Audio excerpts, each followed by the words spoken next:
Mesdames, Messieurs, bonsoir. Très heureux de vous retrouver ici en direct de la Porte Versailles à Paris pour notre dernière émission de la journée. J'ai le plaisir d'accueillir Emmanuelle Wargon. Bonjour. Bonsoir. Alors, vous êtes secrétaire d'État auprès du ministre de la Transition écologique.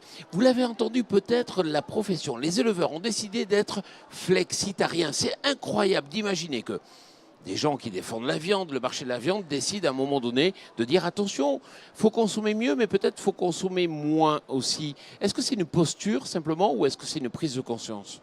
Moi, je pense que c'est une prise de conscience. On a une révolution alimentaire à faire, en fait. On a un système dans lequel il faut qu'on change nos pratiques alimentaires pour la santé et nos pratiques alimentaires pour la planète. Parce qu'on sait que les régimes alimentaires d'aujourd'hui ne sont pas soutenables.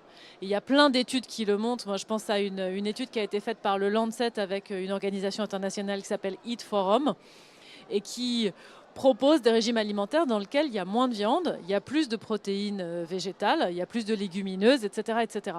Face à ça, je trouve que la position des éleveurs qui disent l'important c'est autant la qualité que la quantité, c'est la bonne. Moi, je me suis investie dans le lundi vert. J'ai dit que je soutenais la démarche et donc on fait le lundi vert au ministère et c'est bien. Pas qu'on est contre la viande, j'ai rien contre la viande, au contraire, une bonne viande, c'est vraiment un plaisir. Mais la viande, ça n'a pas besoin, ou le poisson, ça n'a pas besoin d'être à tous les repas 2 fois par jour. Et cette prise de conscience-là, elle est très importante parce que finalement, c'est le consommateur qui, in fine, décide. Quelques minutes avant, Jean Jouzel était ici, on l'accueillait sur ce plateau et nous disait c'est désespérant de voir qu'aujourd'hui le réchauffement climatique, ça intéresse quasiment plus personne. Il n'y a plus que les jeunes aujourd'hui qui marchent pour le climat. D'abord, que les jeunes, c'est très important, les jeunes. C'est pas que les jeunes. Ce soir, il se trouve qu'avec François de Rugy et Brune Poirson, on reçoit à peu près 200 personnes qui ont signé la pétition L'affaire du siècle pour discuter avec eux, voir quelles sont les solutions qu'ils proposent, qu'ils attendent de nous. En fait, aller un peu plus loin que l'interpellation. Là-dedans, on aura des jeunes, je pense, plein, mais pas que des jeunes. Et après, c'est normal que les jeunes se mobilisent en premier parce que c'est les jeunes à qui on laisse la planète, c'est les jeunes qui se projettent le plus longtemps. Nous, on se projette à travers nos enfants, peut-être nos petits-enfants. Quand on regarde le phénomène des gilets jaunes, il y a avant tout une mauvaise compréhension, une incompréhension en fait, quelque part, avec les évolutions, la volonté de réforme impulsée par le président de la République. C'est vrai que les agriculteurs ont aussi l'impression d'avoir été laissés de côté, pas entendus, peut-être malmenés. Est-ce qu'aujourd'hui, vous pensez que le gouvernement va les écouter un petit peu plus? Ils sont prêts à lever, ils sont prêts peut-être à évoluer, mais ils sont prêts aussi, je pense, à vouloir être accompagnés.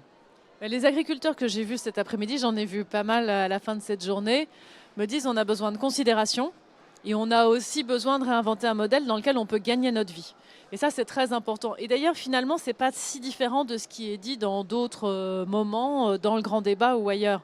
Besoin de considération et besoin de revenus dignes.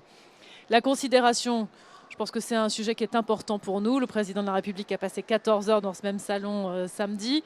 Et le ministère de l'Agriculture et le ministère de la Transition écologique sont vraiment soudés aujourd'hui pour dire stop à l'agribashing.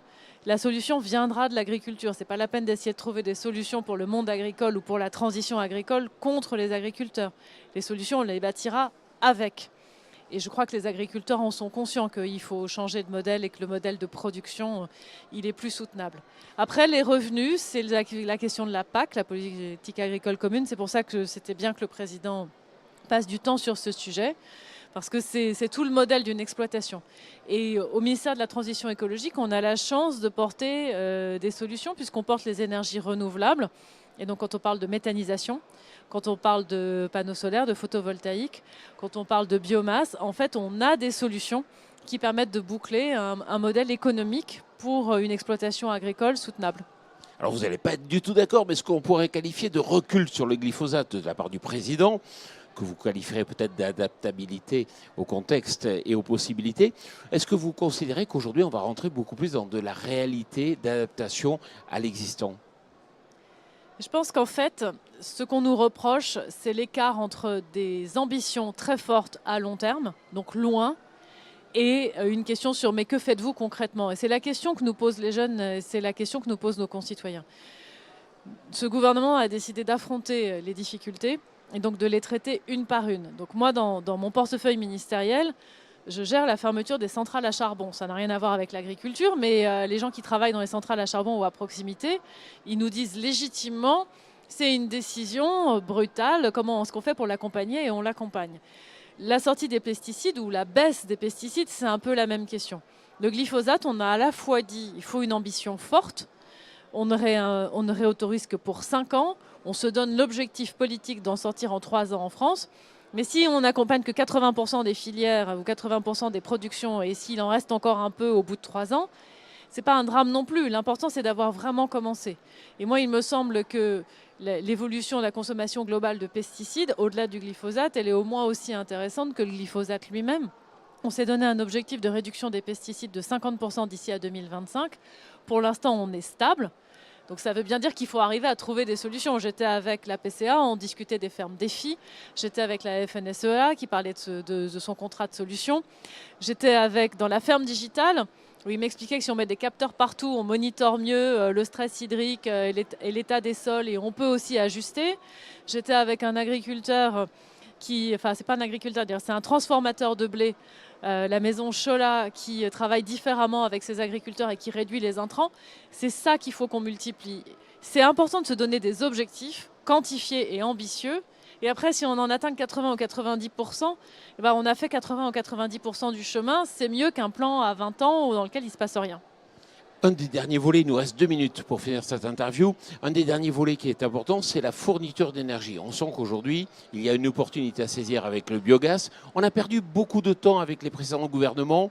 On le voit, l'Allemagne a pris vraiment les devants par rapport à la production qu'il peut y avoir en France. Est-ce qu'on peut être certain aujourd'hui que le gouvernement y voit très clair dans le financement supplémentaire dont vous parlez justement des énergies pour favoriser les agriculteurs à évoluer vers d'autres modèles? Alors je crois qu'on est tous d'accord que le biogaz, la méthanisation, c'est une solution intéressante à la fois pour les agriculteurs et pour la lutte contre le réchauffement climatique. Dans le document qu'on a publié, la programmation pluriannuelle de l'énergie, on a une trajectoire qui dit qu'on veut aller jusqu'à 10% de gaz renouvelable dans le gaz, mais avec une baisse des prix assez rapide. Et ce sujet est en cours de discussion parce que la profession, les agriculteurs, mais aussi les énergéticiens nous disent que cette baisse de prix, elle est trop abrupte. C'est pour ça qu'on consulte, c'est pour ça que ce document n'est pas définitif. Et donc ça fait partie des sujets qui sont encore sur la table. Emmanuelle Vergon, merci beaucoup d'être venu ici. Merci à vous. Merci et puis Bonne merci soirée. à vous.